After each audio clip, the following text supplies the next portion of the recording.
Talk to me. The mysterious gift. In the heart of a serene suburban neighborhood, Emily's 16th birthday was unfolding amidst laughter and the clinking of glasses. Friends and family mingled, celebrating in the warm, inviting confines of her home. As she unwrapped her gifts, her eyes fell upon an anomaly, an archaic, yet elegantly crafted radio. Wrapped in paper that whispered tales of yesteryear, it bore no card, no indication of its origin. This mysterious gift, with its aged wood and antiquated dials, stood as a stark contrast to the modernity that adorned her room. Its presence cast a subtle shadow, a whisper of eras long past. First contact. As night draped its cloak over the world, Emily lay in her bed, the shadows of her room dancing in the moonlight. The radio, now perched on her bedside table, was an enigma bathed in silver glow. Without warning, it crackled to life, a symphony of static filling the room. From within this cacophony, a whisper emerged, faint yet unmistakable, beckoning in a voice barely above the hiss, "Talk to me."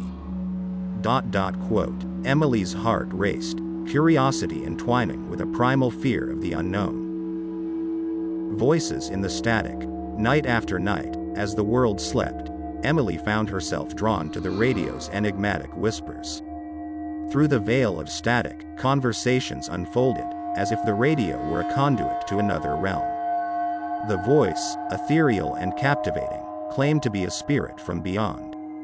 Emily, ensnared by fascination, engaged in these nocturnal dialogues. Each whisper through the static seemed to pull her deeper into an unseen world, a world that blurred the lines between the living and the dead. And discovery. Driven by a thirst for answers, Emily delved into the past of her enigmatic gift. The local library's dusty archives and the infinite expanse of the internet became her sanctuaries.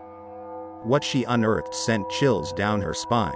The radio had once belonged to a notorious serial killer, a harbinger of death. Its dark history was a tapestry of unsolved mysteries and unspeakable acts. The revelation cast a sinister pall over her conversations with the spectral voice, transforming curiosity into a haunting obsession. The warning. In the solitude of her room, amid the eerie glow of the radio, a new voice sliced through the static, harsh, urgent, and foreboding. It warned Emily of the dangers of her spectral interlocutor.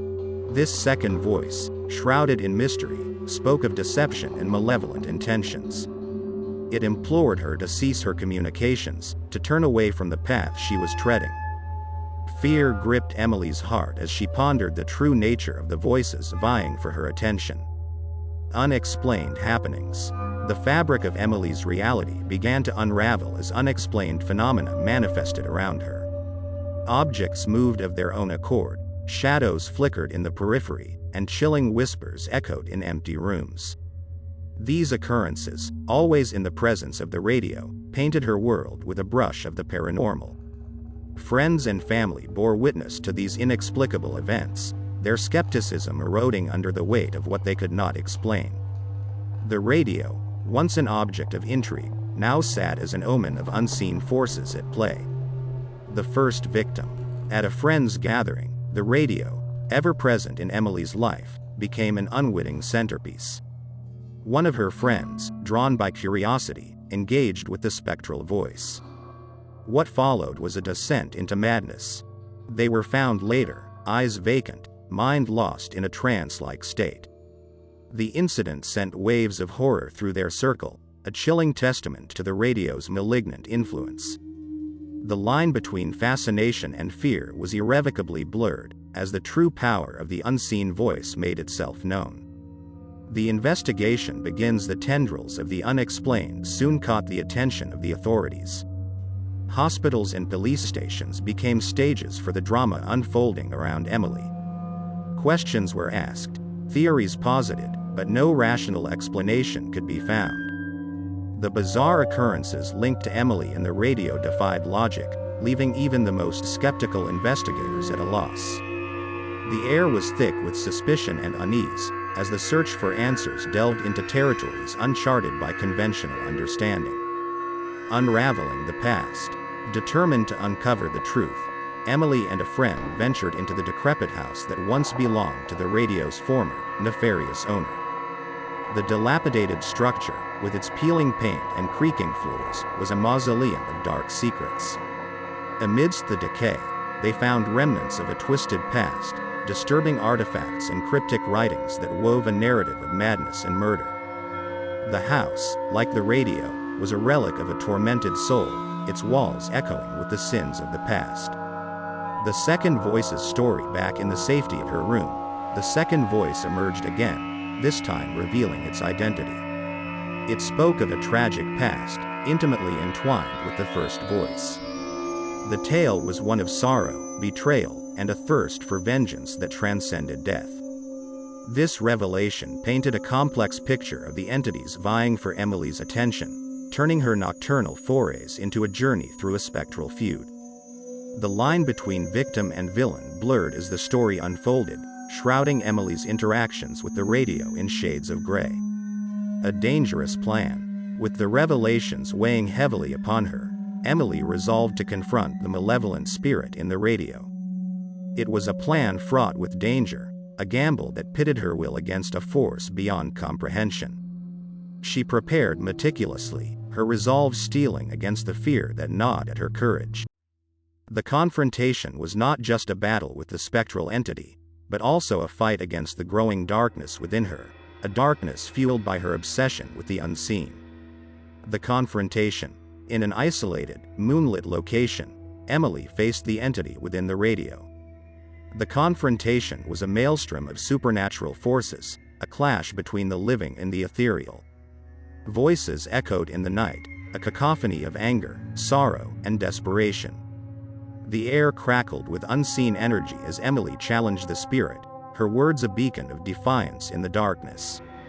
The encounter was a dance on the edge of reality, a struggle for dominance in a world that defied the boundaries of life and death. Aftermath.